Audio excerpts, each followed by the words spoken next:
मैं अपने एक दोस्त के यहाँ पर रुका हुआ था। दरअसल इंडियन आर्मी की तैयारी करके मैं अब भर्ती में पहुँच गया था। भर्ती में हमें पहुँचते पहुँचते अपने दोस्त का ही अड्डा मिला। हमारा एक दोस्त पावर हाउस में काम करता था और उस दिन पावर हाउस के अंदर हम लगभग 4 जने रुके हुए थे, मैं और मेरे 3 दोस्त। उसके बाद पावर हाउस की कार्रवाई की गई तो उसके अंदर मेरे 2 दोस्तों को किसी तरह दूसरी जगह शिफ्ट किया गया और मुझे और मेरे एक दोस्त विक्रांत को इस पावर हाउस के अंदर ही रुकने दिया गया, क्योंकि पावर हाउस के नियम होते हैं कि वहाँ किसी भी अपने इंसान को रोका नहीं जा सकता। जो भी आदमी वहाँ गवर्नमेंट जॉब करता है उसकी गवर्नमेंट जॉब खतरे में जा सकती है, और यही वजह थी कि हम सभी को अलग अलग होना पड़ा। बारिश की वजह से वैसे भी पूरा काम तमाम हो गया था। जिस ग्राउंड में हमें दौड़ लगानी थी शायद अब तक उसकी भी हालत ख़राब हो चुकी थी। ऐसे में दौड़ करना हमारे लिए बड़ा ही मुश्किल काम हो गया था। हम अपने गांव के लगभग 17 लोग थे, जिनमें से कुछ ऐसे थे जो पूरी तरह से पक्के थे कि इस बार की वो दौड़ पूरी करके ही आएंगे। आसान भाषा में कहा जाए तो इस बार उनका भर्ती में सिलेक्ट होना पक्का था। तो आइए जानते हैं मेरे साथ हुए इस अजीब और नकारात्मक चीज़ को बेहद ही करीब से। दोस्तों, वो शनिवार की रात थे जब मैं अपने दोस्त दीनदयाल के यहाँ पर रुका हुआ था। तभी उसने मुझे बताया कि पावर हाउस के पिछले हिस्से में किसी को भी नहीं जाना है, चाहे कुछ भी हो जाए। फिर इस पर मैंने उससे पूछने की कोशिश भी की कि आखिर पिछले हिस्से में ऐसा क्या है जो तुम हम सभी को पावर हाउस के पीछे वाले हिस्से में नहीं जाने देना चाहते। इस पर उसने कोई जवाब नहीं दिया और अपना मुंह फेर दिया। अब हम भी उसके साथ कुछ ज़बरदस्ती नहीं करना चाहते थे, इसलिए हमने सोचा कि जैसा उसने बोला हम वैसा ही करेंगे। पर मुझे भी एक बड़ी गंदी आदत थी कि मैं सिगरेट पीने के लिए कहीं भी चला जाता। हालांकि इन दिनों मैंने सिगरेट छोड़ी हुई थी, लेकिन भर्ती से कुछ दिन पहले अपने अंदर एनर्जी भरने के लिए मैं ये काम तो करने ही वाला था। ऐसे में मेरे साथ मेरे दोस्त विक्रांत भी था और हम दोनों सिगरेट पीने के लिए कुछ भी कर सकते थे। ऊपर से उस पावर हाउस के अंदर अगर हम सिगरेट पीते हैं तो वहाँ बाकी लोगों को इस चीज़ की भनक पड़ जाती, क्योंकि वो पावर हाउस का बड़ा सा हॉल चारों तरफ से बंद था। हम सभी उस हॉल के अंदर ही रुके हुए थे। ऐसे में हमें डर था कि कहीं किसी को पता न चल जाए कि हमने भर्ती में जाने से पहले ये सब किया है।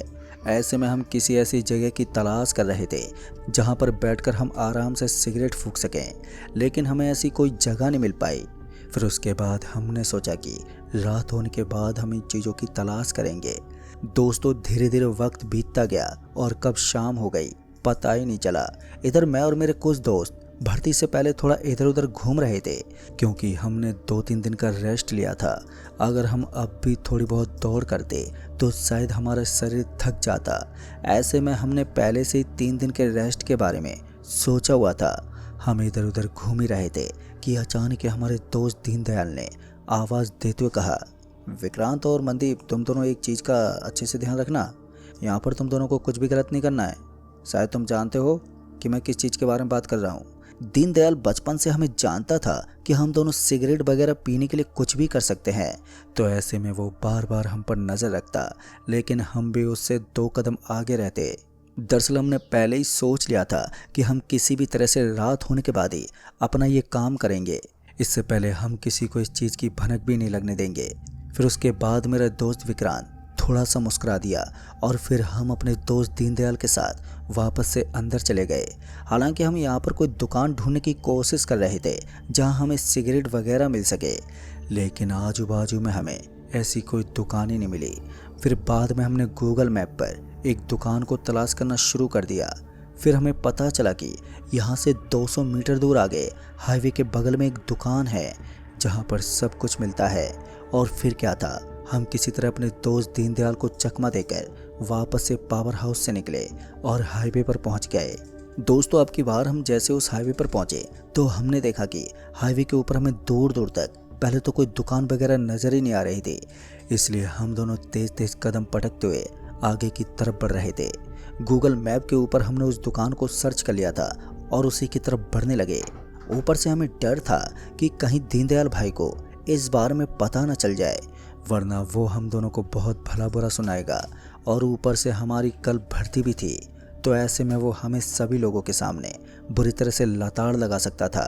ऐसे में मैं और मेरा दोस्त जल्दी जल्दी उस दुकान की तरफ बढ़ने लगे। इतने में ही मेरे दोस्त ने बोला, अरे भाई हम दोनों सिगरेट तो लेकर आ जाएंगे, लेकिन कहीं ऐसा ना हो कि रास्ते में हमारे कोई और दोस्त हमें मिल जाए और ये सब देखकर दीनदयाल को बता दें।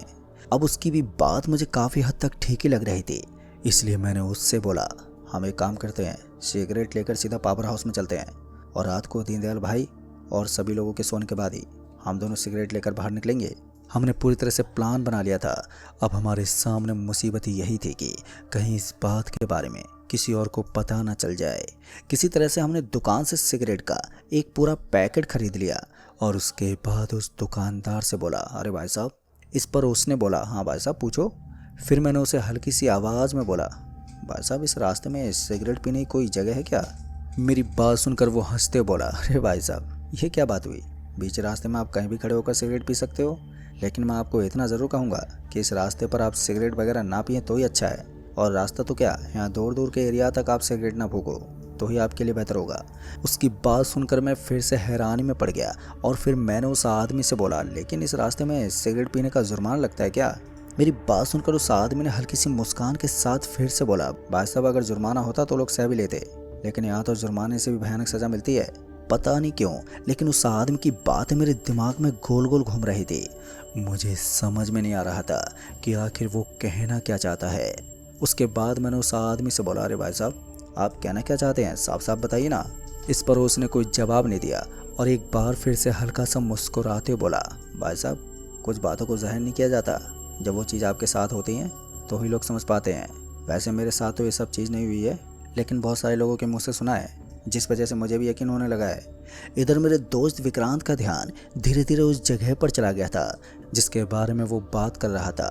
विक्रांत ने एकदम से बोला, मुझे लगता है आप किसी आत्मा की बात कर रहे हैं। ये सुनते उस दुकानदार ने हंसते बोला, सही पकड़े हो भाई साहब, आप कुछ ऐसा ही समझ सकते हैं, ये रास्ता बहुत ही भयानक है। दोस्तों उस आदमी की बात हम दोनों को थोड़ा अजीब सा महसूस करवा रही थी, लेकिन आखिर में मैंने फिर से उस आदमी से पूछा, लेकिन भाई साहब इस रास्ते पर ऐसा है क्या जो आप इस रास्ते को इतना खौफनाक बता रहे हैं?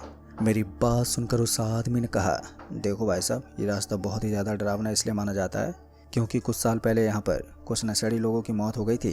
कहते हैं कि वो नशेड़ी लोग आज भी अपना शिकार ढूंढने के लिए भटकते हैं। मैंने तो इतना भी सुना है कि यहाँ से थोड़ा ही दूर आगे कोई अड्डा बना हुआ है जहाँ पर बिजली का काम चलता है। कहते हैं कि वहाँ पर उनकी आत्मा रहती है। मुझे और विक्रांत को ये बातें बहुत ही हद तक बेतुकी लग रही थी, इसलिए हम उसकी बनावटी बातों को सुनने के बाद एकदम से बोल पड़े, अरे अरे भाई साहब ऐसा कुछ नहीं होता, खैर हमें तो इन चीज़ों से कुछ नहीं लेना देना है, वैसे भी हम इस रास्ते पर सिगरेट पीने वाले नहीं हैं। इतना कहने के बाद मैं और विक्रांत हम दोनों वहाँ से निकल पड़े।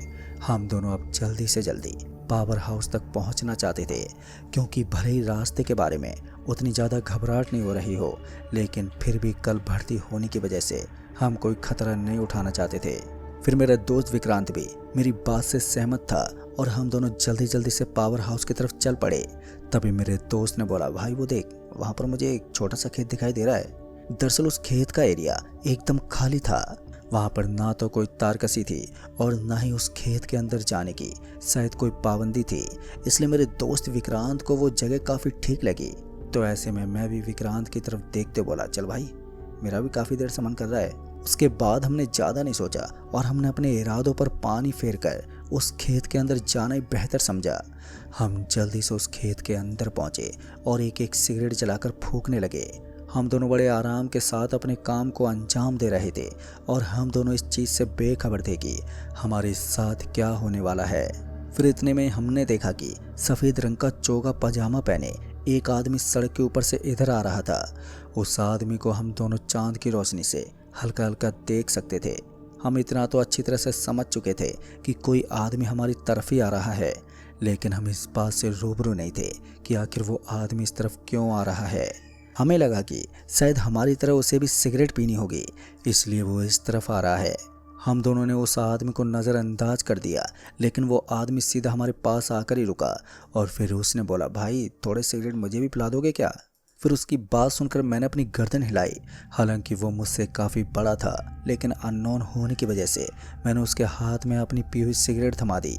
फिर उसने सिगरेट अपने हाथ में ली और हम दोनों की तरफ देखते हुए एकदम से बोल पड़ा, वैसे आप लोगों को पता नहीं है क्या कि इस रास्ते पर कोई भी आता जाता आदमी सिगरेट नहीं पी सकता और ना ही शराब पी सकता है। उस आदमी की बात सुनकर मैंने उसकी आंखों में देखते बोला, अरे भाई साहब ऐसा कुछ नहीं होता है, बस लोग कुछ बनावटी बातें इधर उधर घुमा देते हैं और उन बातों को लोग सीरियस ले लेते हैं।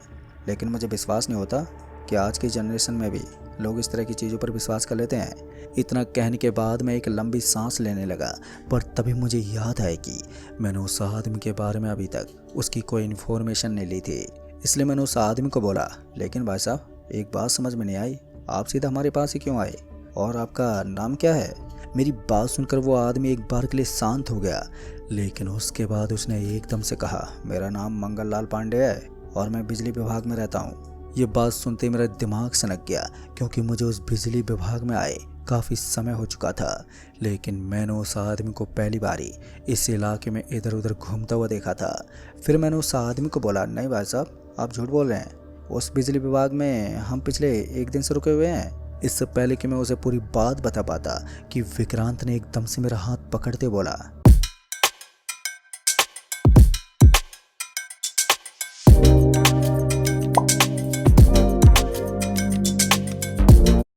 चीज़ हमें किसी को नहीं बतानी है। दीनदयाल ने क्या कहा था? उसके बाद मैंने बात को घुमाते बोला, मैं काफ़ी वक्त से उसी बिजली विभाग के आसपास में घूमता रहता हूँ, लेकिन ऐसा कुछ नहीं है भाई साहब, मैंने तो आपको वहाँ पहले कभी नहीं देखा। तभी उस आदमी ने कहा, शायद आपने ध्यान नहीं दिया होगा, लेकिन मैं बिजली विभाग के अंदर ही रहता हूँ। ये कहते कहते उस आदमी की आवाज़ एकदम से भारी होने लगी, मानो इतनी देर से शांत पड़ा वो समंदर अब ऊंचाई में गोते लगा रहा है। तभी मैंने उस आदमी की तरफ देखा तो उसके बाद तो मेरी हिम्मत ही नहीं हुई कि मैं वहाँ पर एक पल भी रुक सकूं। दरअसल मैंने देखा कि अब उसका वो नॉर्मल सा शरीर गहरे गहरे बालों में कहीं छिप गया था। वो किसी जानवर की तरह लग रहा था।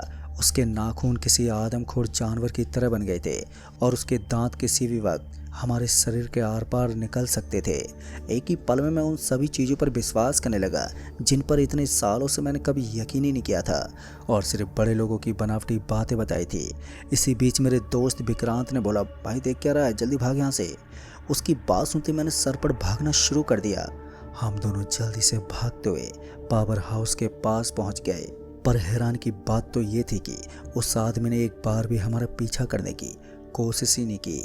हम जैसे ही पावर हाउस में पहुंचे तो अब हम किसी गुप्त जगह की तलाश कर रहे थे, क्योंकि हम सिगरेट के धुएं में बुरी तरह से सुगंध मार रहे थे और अगर ये सुगंध हमारे दोस्तों के पास चली जाती तो फिर हम दोनों की खैर नहीं थी।